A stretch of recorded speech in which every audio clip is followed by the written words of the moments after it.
This is going to be a long walk. We got 4 gates to visit. I'm actually excited for this one. You ready? Ready. Let's go. Welcome to Piazza Dante, Napoli. Today Marissa and I are gonna go on a special walk. We're going to visit 4 ancient gates of the city of Napoli.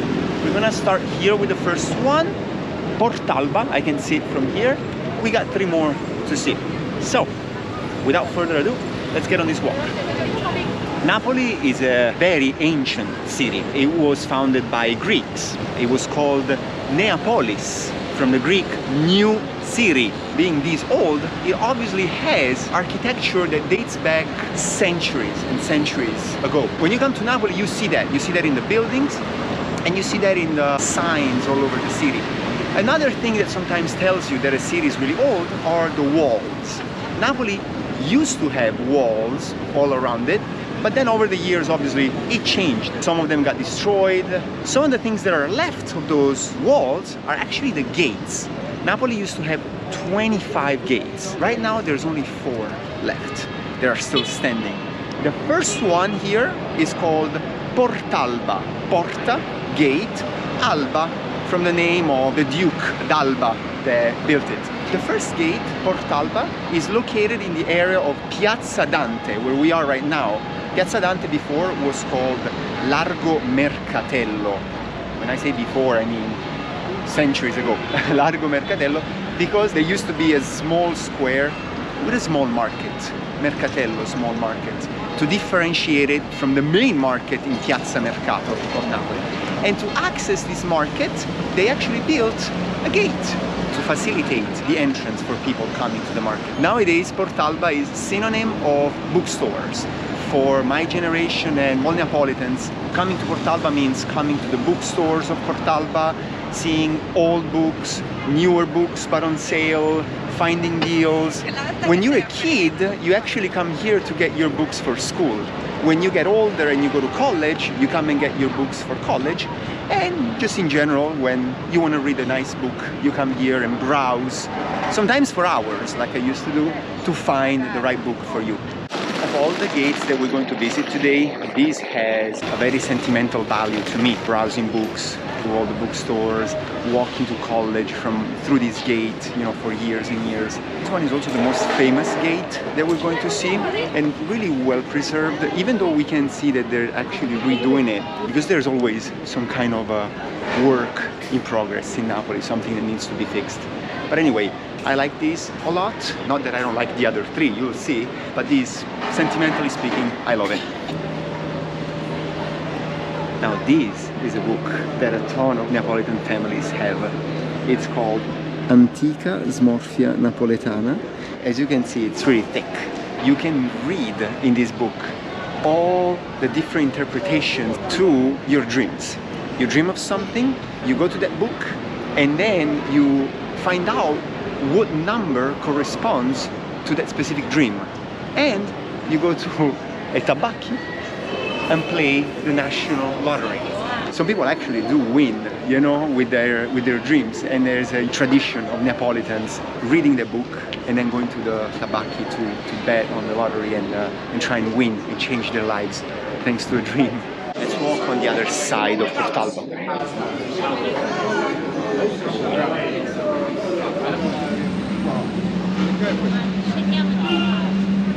This square, right on the other side of Portalba, is called Piazza Bellini. It's one of the main, if not the main hangout spot at night for Napoli, for Neapolitans. Young people come here.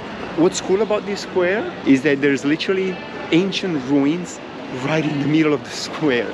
So people hang out at the top of the square, but then you can actually look down the balcony and see the ancient ruins.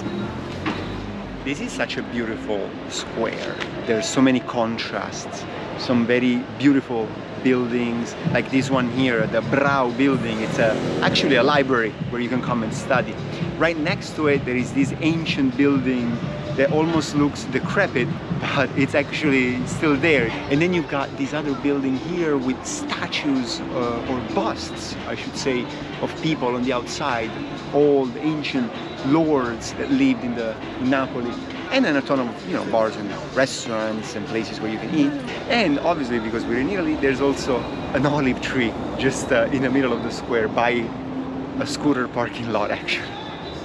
Now, Piazza Bellini technically is part of the San Lorenzo neighborhood, as the sign says, but Neapolitans just call it Centro Storico, historical center. The gate over there gives access to this old part of town, to the historical center. Down there you can go to Spacca Napoli, Via dei Tribunali, the main areas that people visit. We're gonna go on that side because we wanna reach the second gate of today's tour, Porta San Gennaro. Let's go. Now, when you walk in Napoli, and in Italy in general, you don't need to pay a ticket to go to a museum. You can just walk in the city and look up, and there's usually historical buildings all over. I mean, here we got this beautiful Chiesa di San Giovanni Battista that I have to say, in my life, I have never seen opened, but it's such a spectacular building, at least from the outside. I know that one of the reasons why many historical buildings are closed is because there's too many of them and there's not enough funding to keep them all open, because you gotta pay people, you gotta keep them in good shape, you gotta have a plan for tourists to come and visit. It's not easy to organize all of this, but beautiful here. And on the other side, look at this building, the architecture alone, the columns, the statues on the outside, it's spectacular. We just walked on Via Santa Maria di Costantinopoli and we got to the Museo Nazionale, the National Museum, where we're gonna turn right. Now this is Porta San Gennaro, San Gennaro Gate. San Gennaro is the patron saint of Napoli, the most important saint for Neapolitans. He's, we call it the protector of the city of Napoli. And this gate is dedicated to him. It's the most beautiful gate because of the painting. The painting by Mattia Preti that actually painted every single gate of Napoli. This is the only one remaining today. The painting is beautiful because it's there, it's still a painting from the past, outside in the street, and it represents Mary holding baby Jesus, and there's also a couple of different saints next to them among San Gennaro, of course. Also, look how amazing that this gate is still there, and there's all these balconies and apartments of people that actually live on the gate, on the Porta San Gennaro. It's just beautiful. And from there, they can actually see on the other side of the street, the neighborhood of Sanità, a neighborhood of Napoli that used to be outside the walls. The walls of Napoli were here, and the Sanità neighborhood was outside. Nowadays, you can visit it. It's a beautiful neighborhood. Maybe we'll walk through it one day. It's just right outside Porta San Gennaro. This small shrine dedicated to Mary and baby Jesus is right inside the gate San Gennaro. And now you might think, okay, Davide, good, beautiful gate, let's go to the next one. But let me tell you, when you get to something so beautiful and so historical, always look around, go beyond what you just see right in front of you. So this was the gate, but let's actually go and see what's going on in the area around that gate, because there might be some beautiful things that we must see, okay? We cannot miss it. This is the back side of the gate of Porta San Gennaro. This corner here, I just personally find it spectacular. You have literally a painting, a framed painting on the wall. Just tell me how many buildings in the world have these. I'm sure there's more in other parts of the world, but how beautiful it is to have a painting right outside the building. Then you got a shrine over here. And I like the sign. I like what it says underneath the sign. It was a shrine that was built in 1948. And it says in Italian, un pugno di uomini ed un macigno di fede eressero, which means just a couple of men, just a bunch of people, so not many people, but with a lot of faith were able to build this. How beautiful, how romantic of an image this is. Then let's go on the other side because I gotta show you more.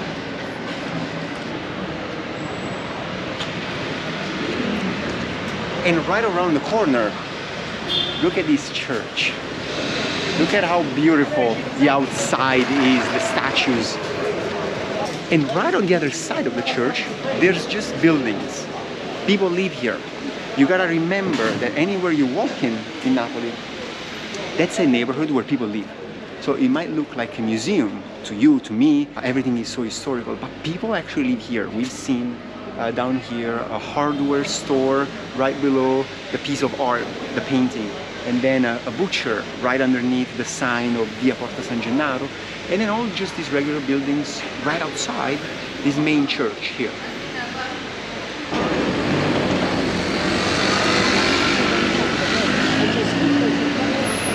Now, at this intersection, Via Foria, Piazza Cavour over there, Via Duomo, we're gonna go and continue our walk to reach the third gate, the third porta. So we got Portalba first, we did it. Porta San Gennaro, we just visited. Next we have Porta Capuana. So let's go. This road, Via Carbonara, used to have some kind of a bad rep when I was a kid, at least in the 90s. As with everything in Napoli, in the world, things have changed a lot. Nowadays, it's a quiet road with a lot of different services, a lot of stores, and a lot of beautiful buildings, I would say, a couple of churches over there.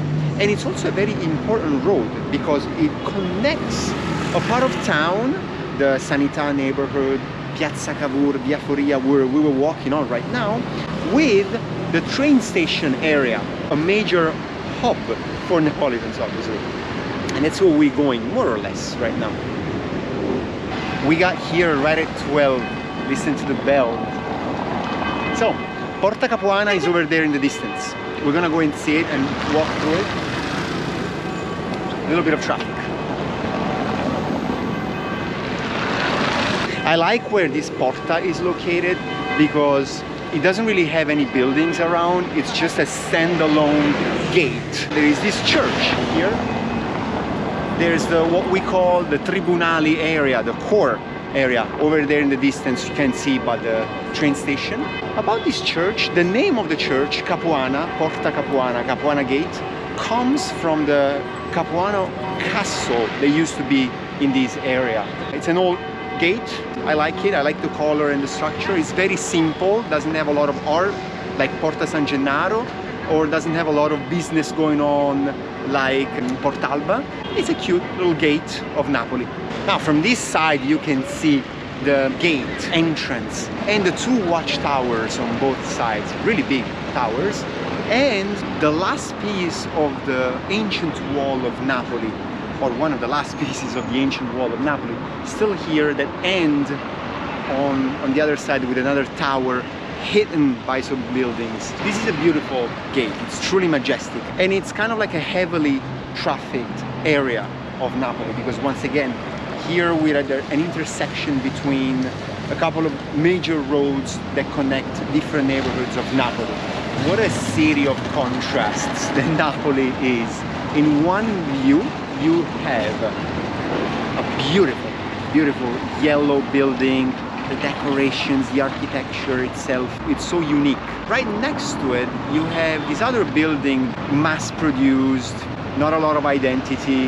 And then right next to it, there is one of the oldest structures that you can find in Napoli. A building that looks like it went through a lot, let's just say, but so Neapolitan, so part of the identity of Napoli. One main gate to go. Let's go and see. One of the things that I had to learn kind of quickly here as an American in Napoli is how to cross the street. As you might have seen in some of our videos, sometimes there's either not a crosswalk, and sometimes people just view stopping for pedestrians as optional. We're outside of Garibaldi, a very trafficked area. Let's see how we're gonna cross the street. Sometimes you just have to go.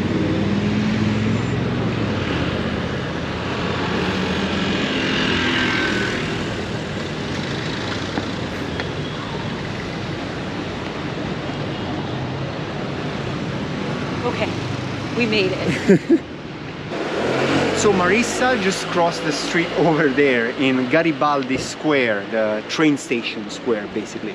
Taking one of the many side roads, you can come here in the Mercato neighborhood and eventually turn and get to Porta Nolana, the fourth and final gate that we're gonna see on today's tour.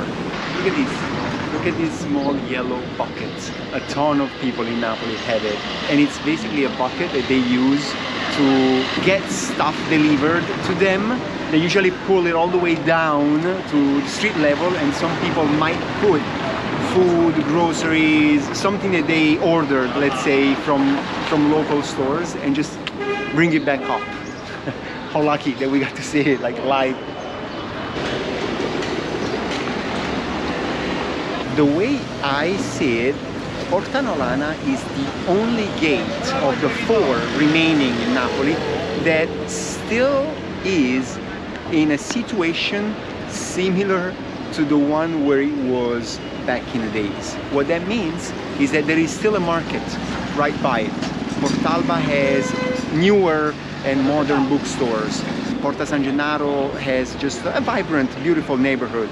Porta Capuana is mostly empty. It's a hangout space, but doesn't have the same market that Porta Nolana has. Porta Nolana is literally stayed in the same spot with a market around it. Unfortunately, modern clothes and not the ancient ones. It's definitely a unique place to see when you come to Napoli. Let's go check it out actually, since we're here.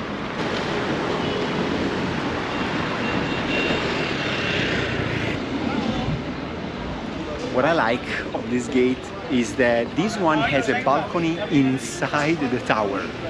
I don't know, how can it get more medieval than that? This is the place where you can get the best deals in town in terms of clothing, mostly, from jackets to shirts to bags to shoes even. And then on the other side of the gate you can actually see a food market, a street market for fruit, vegetables and other food items that you can buy. So a place where a lot of Neapolitans come to shop.